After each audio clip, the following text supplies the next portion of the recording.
Voici ce que vous devez savoir sur une séquence d'ADN et les informations qu'elle contient. Numéro 1. Structure des gènes.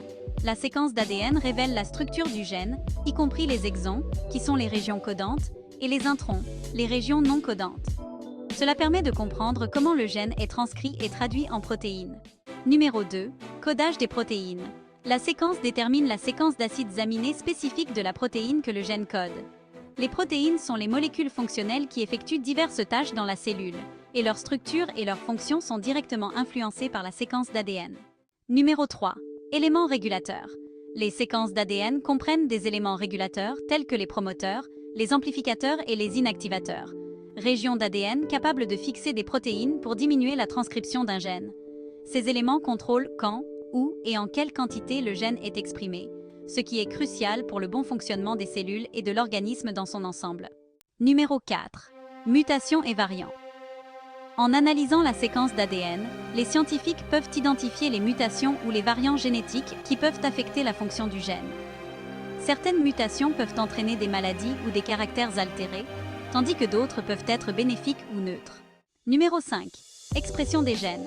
La séquence fournit des informations sur la façon dont le gène est exprimé dans différents tissus et dans diverses conditions. Ceci est important pour comprendre comment les caractères sont régulés et peuvent être manipulés à des fins de recherche ou thérapeutiques. Numéro 6. Aperçu évolutif.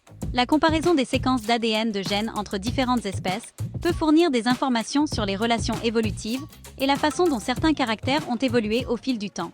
Numéro 7. Domaine conservé.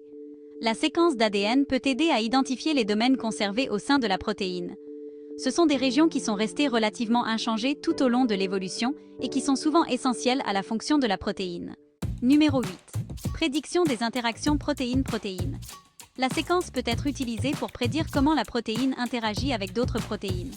La compréhension de ces interactions est essentielle pour cartographier les voies cellulaires et identifier les cibles potentielles pour le développement de médicaments. Numéro 9. Forme de la protéine.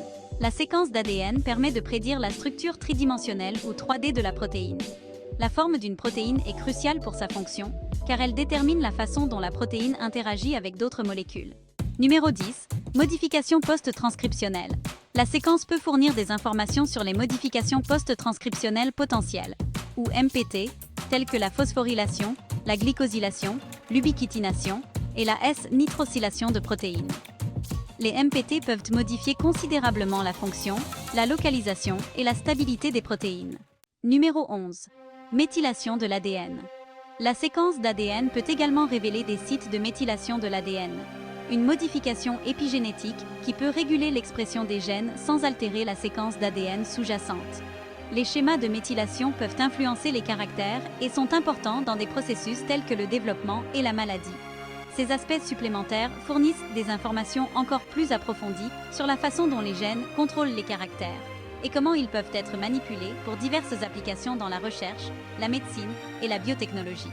N'oubliez pas de vous abonner, d'aimer et de partager notre contenu pour plus d'impact. Lifelong Learner LLC, ton partenaire de vie. Débarrassons-nous de l'ignorance et grandissons ensemble.